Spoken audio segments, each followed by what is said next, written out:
தமிழ்நாட்டில் இருக்க அரசியல் மற்ற கட்சிகளோட அரசியல் சூழலை நீங்கள் எப்படி பார்க்குறீங்க? திமுக, அதிமுக, அதுக்கு முன்னாடி காங்கிரஸ், இப்படி தொடர்ந்து ஆட்சி நடத்திய தமிழகத்தில் இன்னைக்கு புதிதாக ஒரு கட்சி இன்றைக்கு ஆட்சி அமைத்திருக்கிறது. மக்கள் அந்த மாற்றத்தை உருவாக்கி இருக்கிறார். எங்களுக்கு தமிழ்நாட்டுக்கே பேன் நீட் வேணாம் அப்படின்னு சொல்கிறாங்க. இதை பற்றி உங்களோட கருத்துக்கள் சார்? இல்லை, நீட்டுங்கிற எக்ஸாம் தேவையில்லாததான். ஒரு ஏழை மாணவன் இப்போ 60 மார்க்குக்கு மேலே வாங்கிட்டான், 720க்கு மேலே, அவனுடனே எல்லா காலேஜிலையும் போய் படிச்சிட முடியாது. டிகே சிவகுமார் வந்து ஹெலிகாப்டர்லாம் போய் விஜய் அவர்களை போய் பார்க்கலாம் அப்படிங்கிற மாதிரிலாம் சொல்லியிருக்காரு. போய் கூட்டிகிட்டு போய் காட்ட போகிறேன் சொல்லியிருக்காரு. இதை பற்றி உங்களோட கருத்து என்ன சார்? இல்லை, கர்நாடகா முதலமைச்சர் டிகே சிவகுமார் அவர் அந்த மேகதாது அணை கட்டுறதுல ரொம்ப தீவிரமாக அவங்க முதலமைச்சர் ஆகிட்டு முதல்ல சொன்ன வார்த்தை என்ன? மேகதாது அணையை கட்டியே தீர்வேன், இதான் அவர் சொன்னது. அப்படி தீவிரமாக இருக்கிறவரு தமிழ்நாட்டினுடைய முதலமைச்சர் விஜய் அவர்கள் கர்நாடகாவுக்கு வாங்க வாங்கன்னு கூப்பிடுறாரு.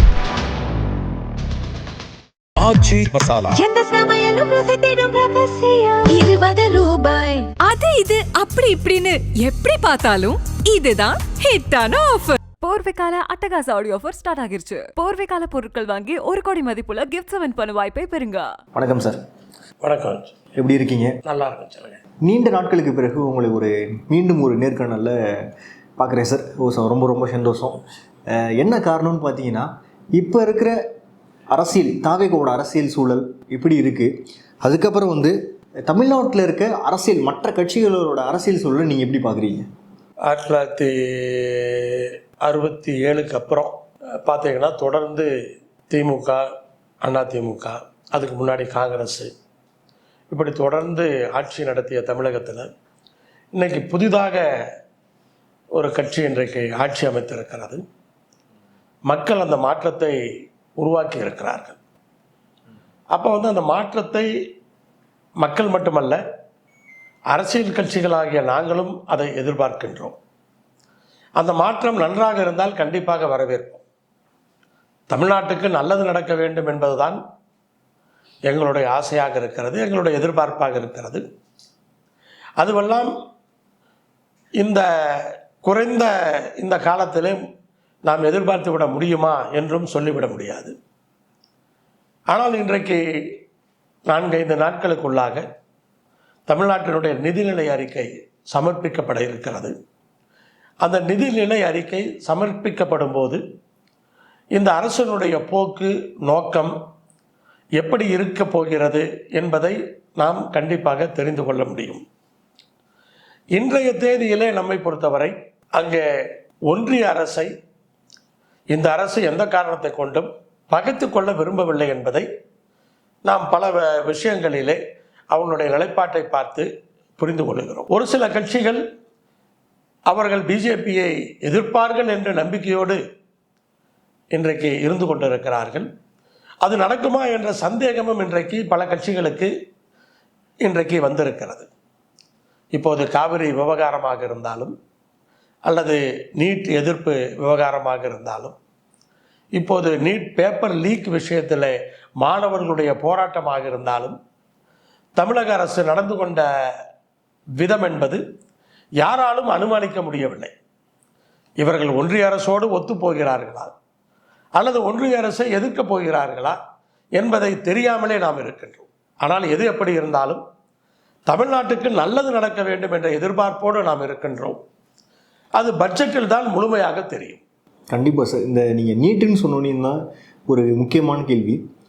நீட்டை ஃபேர் நீட் பண்ணணுமா, பேன் நீட் பண்ணணுமா? அதாவது டெல்லியில் இருக்க மாணவர்களும் சரி மற்றும் இங்கே இருக்க மாணவர்களும் சரி என்ன சொல்கிறாங்கன்னா, சீர்படுத்துங்க, இது அங்கே இருக்க மாணவர்கள், அதாவது நார்த் இந்தியாவில் இருக்க மாணவர்கள் சீர்படுத்துங்க அப்படின்றாங்க. ஆனால் இங்கே இருக்க மாணவர்கள் எங்களுக்கு தமிழ்நாட்டுக்கே எனக்கு பேன் நீட் வேணாம் அப்படின்னு சொல்கிறாங்க. இதை பற்றி உங்களோட கருத்துக்கள் சார்? இல்லை, நீட்டுங்கிற எக்ஸாம் தேவையில்லாததான் என்னை பொறுத்த வரைக்கும். ஏன்னா +2 படிக்கிறோம். +2லேயே நம்ம அந்த மார்க்ஸை வச்சு தான் நம்ம மெடிக்கலுக்கெல்லாம் நம்ம சீட்டு கொடுத்துட்டு இருந்தோம். தமிழ்நாட்டை பொறுத்தளவுக்கு நம்மளுடைய கல்வி நிலை என்பது எல்லா மாநிலத்தை விட கண்டிப்பாக பெட்டராக இருக்குங்கிறது எல்லாத்துக்குமே தெரியும். ஸோ அப்படிப்பட்ட இந்த சூழலில் இன்றைக்கி வந்து +2 எக்ஸாம் எழுதி அந்த ரிசல்ட் வந்த பின்னாடி மறுபடியும் நீட் எக்ஸாம் எழுதி அதனுடைய ரிசல்ட் எதிர்பார்த்து அந்த அழுத்தம் தேவையில்லை. அதாவது நீட்டுனால புதுசாக ஒன்றும் ஆயிரலை. நீட்டுன்னு வந்த பின்னாடி என்ன ஆகுதுன்னா, இப்போ வந்து +2 படிக்கிறதும் அதே சப்ஜெக்ட்ஸ் தான், நீட்டுக்கும் அதே சப்ஜெக்ட்ஸ் தான். இப்போ நீட் எக்ஸாமுக்காக வெளியே நிறைய பயிற்சி மையங்கள் இருக்குது. அந்த பயிற்சி மையங்கள் லட்சக்கணக்கில் பணம் கொடுத்து சேர்ந்து படிக்க வேண்டிய அந்த கட்டாயத்துக்கு மாணவர்கள் தள்ளப்படுகிறார்கள். இப்போ எப்படின்னு சொன்னால், நல்லா படிக்கிற பையனாக கூட இருப்பான், ஆனால் சைக்காலஜிக்கலாக நம்ம சென்டருக்கு போய் படித்தாகணும் அப்படிங்கிற உணர்வை வந்து இந்த பயிற்சி மையங்கள் தூண்டுறாங்க. அப்போ இது ஒரு பெரிய பிஸ்னஸாக டெவலப் ஆயிடுச்சு. தேவையில்லாத ஒன்றுக்காக எதுக்காக எல்லாம் செலவு பண்ணோம். அதே சமயத்தில் எல்லாருமே லட்சக்கணக்கில் செலவு பண்ணி அந்த பயிற்சி எடுத்துட முடியாது. அப்போ லட்சக்கணக்கில் செலவு பண்ண முடியாத குடும்பத்தை சார்ந்த மாணவர்களுக்கு இது என்ன நிலையை கொடுக்கும், அவருடைய மனநிலை எப்படி இருக்கும்? ஆனால் கண்டிப்பாக இப்படி ஒரு எக்ஸாம் வந்து இது தேவையில்லாத ஒன்று என்பது தான் எங்களுடைய நிலைப்பாடு. இந்த நீட் எக்ஸாம்னு ஆரம்பித்த பின்னாடி இங்கே ஒன்றும் பெரிய மாற்றம்லாம் வந்துடலை.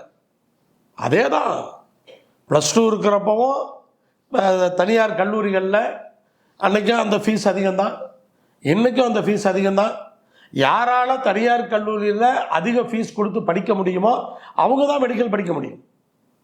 ஒரு ஏழை மாணவன் இப்போ 600 மார்க்குக்கு மேலே வாங்கிட்டான், 720க்கு மேலே, அவனுடனே எல்லா காலேஜிலையும் போய் படிச்சிட முடியாது. அப்போ அரசாங்கம் என்ன பண்ணணும்னா, அரசு கல்லூரி தனியார் கல்லூரி, இப்போ அரசு கல்லூரிக்கு அரசாங்கம் வருஷத்துக்கு லட்சக்கணக்கில் ஒவ்வொரு ஸ்டூடெண்ட்டுக்கும் செலவு பண்ணுறாங்க. அதை வந்து அரசாங்கம் செலவு பண்ணுறதுனால கவர்மெண்ட் காலேஜில் ஃபீஸ் கம்மி. அப்போ கவர்மெண்ட் காலேஜில் யார் வேணாலும் போய் படிக்க முடியும். தனியார் கல்லூரிக்கு அரசாங்கம் எந்த பணத்தையும் கொடுக்கறதில்ல, அதை அவங்க செலவு பண்ணுறாங்க. அப்போ அந்த பணங்கிறது ஒரு பெரிய அளவில் இருக்குது. அதுக்கான ஃபீஸை தான் அரசாங்கமே நிர்ணயிச்சிருக்காங்க. பல கல்லூரிகளுக்கு இன்றைக்கி வந்து 25 லட்சம் 30 லட்சம் வருஷத்துக்கு அப்படின்னு அரசாங்கமே நிர்ணயிச்சிருக்காங்க. அந்த ஃபீஸை கட்டி 600 மார்க் வாங்கினா கூட அந்த ஃபீஸை கட்டி எல்லாரும் படிக்க முடியாது. அப்போ யாரால வருஷத்துக்கு 25 லட்சம் அப்படின்னா 5 வருஷத்துக்கு 1.25 கோடி செலவு பண்ணணும். இப்போவும் அதே தான். அதனால் இது என்னமோ நீட் எக்ஸாம் வந்த உடனே இது எல்லாருமே யார் வேணாலும் எங்கே வேணாலும் படிக்கலாம் அப்படின்னு ஒரு தவறான ஒரு புரிதல் இருக்குது. உண்மை அது அல்ல. கண்டிப்பாக சார். அதுக்கப்புறம் வந்து தமிழ்நாட்டில் மேகதாது அணை விவகாரம் வந்து இன்றைக்கி சூடு பிடிச்சிக்கிட்டே இருக்குது. இந்த விஷயத்தில் பார்த்தீங்கன்னா விஜய் அவர்கள் வந்து பெங்களூரு செல்றதாகவும், இங்கே இருக்க விவசாயிகள் வந்து வேணான்னு சொல்கிறதாகவும், அங்கே இருக்க விவசாயிகள் வந்து வேணான்னு சொல்கிறதாகவும் இருக்குது. இதுக்கப்புறம் இதில் ஒரு கேலிக்குத்தான ஒரு விஷயம்னு கூட நம்ம சொல்லலாம். DK சிவகுமார் வந்து ஹெலிகாப்டர்லாம் போய் விஜய் அவர்களை போய் பார்க்கலாம் அப்படிங்கிற மாதிரிலாம் சொல்லியிருக்காரு, போய் கூட்டிகிட்டு போய் காட்ட போகிறேன் அப்படின்லாம் சொல்லியிருக்காரு. இதை பற்றி உங்களோட கருத்துக்கள் என்ன சார்? இல்லை, கர்நாடகா முதலமைச்சர் DK சிவகுமார் அவர்கள் அவர் வந்து அந்த மேகதாது அணை கட்டுறதில் ரொம்ப தீவிரமாக இருக்கார். கர்நாடகாவை பொறுத்த அளவுக்கு அது அவருடைய அரசியல். அந்த மேகதாது அணை கட்டுறதுக்கு அவர் ஆரம்பிச்சிட்டாருன்னா அடுத்த தேர்தலில் காங்கிரஸ் அங்கே ஜெயிச்சிடும். பிஜேபி அங்கே அரசியல் பண்ணுறாங்க. பிஜேபி இன்னைக்கு வந்து பாராளுமன்றத்தில் இந்தியாவினுடைய ஒரு துணை அமைச்சர் தமிழ்நாட்டை கேட்டு கட்ட வேண்டியதில்லை அப்படிங்கிற ஒரு வார்த்தையை பாராளுமன்றத்தில் சொல்கிறாரு அப்படின்னு சொன்னால் அதுக்கு பின்னாடி அரசியல் இருக்கு. அது பிஜேபியினுடைய நிலைப்பாடு, பிஜேபியினுடைய கொள்கை. அங்கே வந்து நாங்கள் வந்து அணை கட்டுவோம், ஏன்னா இல்லைன்னா DK சிவகுமார் கிரெடிட் எடுத்துகிட்டு போயிடுவார். இப்போ DK சிவகுமார் அவ்வளவு தீவிரமாக இருக்கார், அணை கட்டியே தீர்வேங்கிறார். அவங்க முதலமைச்சர் ஆகிட்டு முதல்ல சொன்ன ஒரு வார்த்தை என்ன? மேகதாது அணையை கட்டியே தீர்வேன். இதான் அவர் சொன்னது.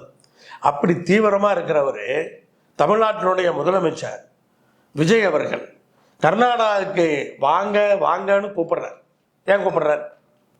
எதுக்காக அழைக்கிறாரு? வர்றாருன்னு தெரிஞ்ச உடனே நீங்கள் வாங்க வாங்கன்னு அவர் கூப்பிட்டுட்டே இருக்கார். இன்னைக்கு வந்து அதாவது போவாரா, தமிழ்நாட்டு முதலமைச்சர் போவாரா இல்லையா அப்படின்னு சந்தேகம் இருந்தது. DK சிவகுமார் தான் அதை கன்ஃபார்ம் பண்ணுறாரு. அவர் வந்து ரொம்ப வேகமாக இருக்கார். எப்படியாவது தமிழ்நாட்டு முதலமைச்சருக்கு வந்துட மாட்டாரா? அவரை வந்து ஹெலிகாப்டரில் மேலே சுற்றி காமிச்சிட்டு நாளைக்கு சுப்ரீம் கோர்ட்டில் போய் தமிழ்நாட்டு முதலமைச்சரே வந்து பார்த்துட்டாரு அவ்வளோ எங்களுக்கு வறட்சியாக இருக்குது, பெங்களூருக்கு தண்ணி இல்லை, அது அவருக்கும் தெரியும், அவருக்கு எல்லாம் சொல்லியிருக்கோம், அதனால் மேகதாது அணை கட்டுறதுக்கு அனுமதிக்கணும். அதே போல் இப்போ தண்ணி விட முடியாது.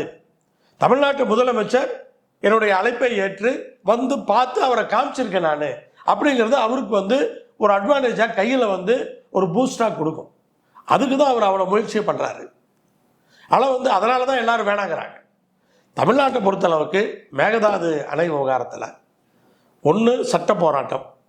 சட்ட போராட்டத்தில் நம்ம வந்து தெளிவாக இருக்கிறோம். ஸோ வந்து கண்டிப்பாக அணை கட்ட முடியாது, அதில் தெளிவாக இருக்கிறோம். இன்னொன்று அரசியல் போராட்டம். ஏன்னா கர்நாடகாவில் எப்பெல்லாம் இதை வச்சு அரசியல் பண்ணுறாங்களோ அப்போ நம்மளும் அரசியல் பண்ணியாகணும். இப்போ டிகே சிவகுமார் என்ன பண்ணுறாரு, சொல்கிறதோடு நிற்கலை. அவர் டெல்லிக்கு போய் அவங்க கர்நாடகாவை சார்ந்த அனைத்து கட்சி எம்பிக்களை வச்சு ஒரு கூட்டத்தை போட்டு ஒரு அரசியல் போராட்டத்தை பண்ணுறாரு அவர். ஆனால் தமிழ்நாடு வேடிக்கை பார்க்குறோம். நம்ம இங்கே அனைத்து கட்சி கூட்டத்தை இந்நேரம் போட்டிருக்கணும். மேகதாது அணைக்காக அனைத்து கட்சி கூட்டத்தை போட்டிருக்கணும். இங்கேயும் நாடாளுமன்ற உறுப்பினர்கள் எல்லாத்தையும் முதலமைச்சர் அழைச்சிருக்கணும். எந்த கட்சிக்காரங்களாக இருந்தால் என்ன, எல்லாத்துக்கும் ஒரே கொள்கை தானே. காவிரியை பொறுத்தளவுக்கு அது கொள்கை வேறுபாடே கிடையாது, ஒற்றை கொள்கை தான். ஆமாம். அப்போ முதலமைச்சர் எல்லா நாடாளுமன்ற உறுப்பினர்களும் வாங்க நம்ம பேசணும் அப்படின்னு சொல்லியிருந்தா, ஏன்னா வந்து இது தமிழ்நாட்டுக்கு உட்பட்ட பிரச்சனை அல்ல, அடுத்த மாநிலம் சார்ந்த பிரச்சனை. அப்போ டெல்லியில் தான் இதுக்கான முன்னெடுப்பு செஞ்சாகணும். அப்போ எல்லா எம்பிக்களையும் இவர் அழைச்சி போகாமல் இருந்திருந்தாங்கன்னா இவர் இன்னைக்கு அட்வான்டேஜாக பேசலாம். நான் பேச கூப்பிட்டேன், காவிரி நதியில் காவிரி பிரச்சனையில் ஒத்த கொள்கை விடவங்க ஏன் வரல அப்படின்னு கேட்கலாம். அந்த முயற்சிகளையும் எடுக்கலை. அப்போ நம்ம இன்னைக்கு சட்ட போராட்டம் என்ன பண்ணணும்னு தெரியலை, அரசியல் போராட்டம் எதுவுமே பண்ணலை. சட்டமன்றத்தில் பார்த்தீங்கன்னு சொன்னால் ஒரு மாறுபட்ட கருத்து வந்துச்சு. அந்த தீர்மானத்தில் முதல்ல ஒரு மனை தான் எல்லாரும் ஏற்றுக்கிட்டாலும் கடைசியாக இது வந்து ஒரு மாறுபட்ட கருத்து, திமுக அதிமுக மற்ற கட்சிகள் அப்படின்னு பார்க்குறப்ப அந்த தீர்மானத்திலே மாறுபட்ட கருத்து வந்துருச்சு. அது எல்லாமே கர்நாடகாவுக்கு அட்வான்டேஜ். அதே போல் தினசரி சாயங்காலம் எங்கள் டிவியில் டிபேட்டில் அங்கே போய் எல்லாரும் கர்நாடகாவுக்கு எதிராக பேசுகிறத விட திமுக அதிமுகவுக்கு எதிராக பேசுறது, அதிமுக திமுகவுக்கு எதிராக பேசுறது, தாவேகா 2 பேத்துக்கு எதிராக பேசுறது, இவங்கெல்லாம் தாவேகாவுக்கு எதிராக பேசுறது, இதுதான் டெய்லி டிவியில் டிபேட் போயிட்டுருக்கு. இதை வந்து பார்க்குறவங்க என்ன நினைப்பாங்க, இவங்களுக்குள்ள ஒற்றுமை இல்லை. அப்போ நம்ம ஒற்றுமையை காமிச்சாகணும்ல. அதுக்கான முயற்சியை முதலமைச்சர் தான் பண்ணணும், ஆளுங்கட்சி தான் பண்ணணும். அந்த முயற்சி அவங்க பண்ணியிருக்கணுங்கிறதான் என்னுடைய நிலைப்பாடு. சார், இந்த விவகாரத்தில் ஒருவேளை கர்நாடகாவுக்கு இந்த தோல்வி அப்படின்னு வந்துருச்சுன்னா, கட்ட முடியாது அப்படின்னு சொல்லிட்டு மத்திய அரசால் வந்துருச்சுன்னா, அங்கே இருக்க தமிழர்களுக்கு பாதுகாப்பு இருக்குமா? கலவரம் மாதிரி மத்திய அரசால் வராது. மத்திய அரசால் வந்து அடுத்த தேர்தலில் பிஜேபி தோற்று போயிடும். வருமா? வராது. அதாவது இது கட்டாமையே இருக்குமே ஒழிய யாரும் காங்கிரஸ் வந்து பிஜேபி கிரெடிட் எடுத்துக்க விட மாட்டாங்க, பிஜேபி காங்கிரஸ் கிரெடிட் எடுத்துக்க விட மாட்டாங்க. மொத்தத்தில் அவங்க 2 பேருமே அங்கே கட்ட மாட்டாங்க, அது நடக்காது. அப்படி இருக்கிறப்ப நம்ம அதுக்கு நம்மளுடைய அரசியல் போராட்டங்களை இங்கிருந்து பண்ண வேண்டியது பண்ணணும். கண்டிப்பாக சார். இப்போ இருக்க முதல்வர் விஜய் இருக்கார், அவரோட அரசியல் போக்கு கரெக்டாக இருக்கா? அரசியலோட அந்த நிர்வாக திறமை இல்லை, அது புரிஞ்சிக்கவே முடியல. ஏன்னா வந்து அவர் கருத்துக்கள் எதுவும் தெரிவிக்கிறதில்ல. தினசரி ஆய்வு கூட்டங்கள் பட்ஜெட்டுக்காக போட்டிருக்காங்க. அது என்ன அவருடைய நிலைப்பாடுங்கிறது எதுவுமே நமக்கு வெளில. கூட்டம் போட்டாங்க காலையிலேருந்து 5 மணி வரைக்கும். இந்த துறை கூட்டம் நடந்தது, அந்த துறை கூட்டம் நடந்தது, இதுதான் நடந்திருக்கு. பட்ஜெட் பார்த்தா தான் அதில் ரிசல்ட் இருக்கான்னு தெரியும். ஏன்னா அவங்களாம் எதையும் சொல்கிறதில்ல. அப்படி இருக்கப்போ அது என்னன்னே நமக்கு தெரியாது. அவருடைய அரசியல் நிலைப்பாடு என்னன்னே தெரியல. அவர் வந்து எதையுமே சொல்லலை. இப்போ மாணவர்கள் போராட்டம் டெல்லியில், அந்த மாணவர்கள் போராட்டத்துக்கு ஆதரவாக அவர் சொன்னாரான்னு எனக்கு தெரியல. ராகுல் காந்தி கைது செய்யப்பட்டதுக்கு தவிர்த்திருக்கலாம்னார். அது கூட கண்டிச்சாருன்னு நான் தோணலை, எனக்கு தோணலாம், அப்படி பார்க்கல. நம்ம ட்விட்டர்லாம் போட்டு விட்டு. ஆமாம், ராகுல் காந்தி கைது செய்யப்பட்டது தவிர்க்கப்பட்டிருக்கலாம், இப்படி தான் நான் பார்த்த மாதிரி எனக்கு ஞாபகம் இருக்கு. ஆனால் மாணவர்கள் போராட்டத்துக்கு இவர் ஆதரவு கொடுத்தாரா இல்லையா தெரியாது. ஆனால் தமிழ்நாட்டில் மாணவர்கள் போராட்டத்தை இவங்க அலோவ் பண்ணலை. அதனால தான் கம்யூனிஸ்ட் கட்சி அலுவலகத்தில் போய் அந்த போராட்டம் பண்ணாங்க. அந்த போராட்டத்தில் இவங்க அமைச்சர் போய் கலந்துக்கிறார். எனக்கு புரியல. பொது வெளியில் அரசே அனுமதி கொடுக்காம அவங்க வந்து கம்யூனிஸ்ட் கட்சியினுடைய அலுவலகத்தில் போராட்டம் நடத்துகிறாங்க. அங்கே தாவேக்காவுடைய அமைச்சர் சென்று கலந்து கொண்டிருக்கிறார். ஆனால் அரசியல் நிலைப்பாடு என்னன்னு நமக்கு தெரியலை. நம்ம வந்து புதுசாக ஒரு ஆட்சி வந்திருக்கு, ஒரு மாற்றம் நடந்திருக்கு, மக்கள் எதிர்பார்த்த மாற்றம் நிகழ்ந்திருக்கு. அப்போ எதிர்பார்த்த மாற்றம் அப்படின்னு சொன்னால் ஆட்சியில் அமர வச்சது மட்டுமல்ல, மக்கள் என்ன எதிர்பார்க்குறாங்களோ அது நடக்கணும். நம்மளும் அதை தான் எதிர்பார்க்குறோம். கண்டிப்பாக நல்லது செஞ்சால் வரவேற்போம். நம்ம அரசியல் நிலைப்பாடுகளை தாண்டி இந்த அரசு நல்லது செய்கிறது என்று சொன்னால் கண்டிப்பாக அதை வரவேற்போம். தவறு செய்தால் கண்டிப்பாக சுட்டி காட்டுவோம். சார், முக்கியமான ஒரு கேள்வி. விஜய் வந்து இந்த ஒரு திரை அரசியல் அந்த சினிமாவில் இருக்க மாதிரி கோட் செட் போட்டுக்கிட்டு வெறும் ஃபோட்டோக்கு மட்டும் தான் போஸ்ட் கொடுத்துட்டு அந்த மாதிரி இருக்குன்னு சொல்லிட்டு ஒரு செய்திகள் வெளியாகுதில்ல.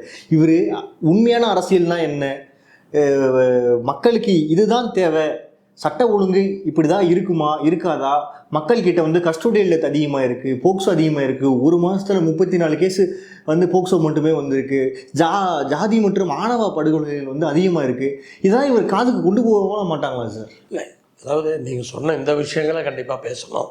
ஆனால் வேஷ்டி கட்டி தான் அரசியல் பண்ணணுங்கிற அவசியம் இல்லை.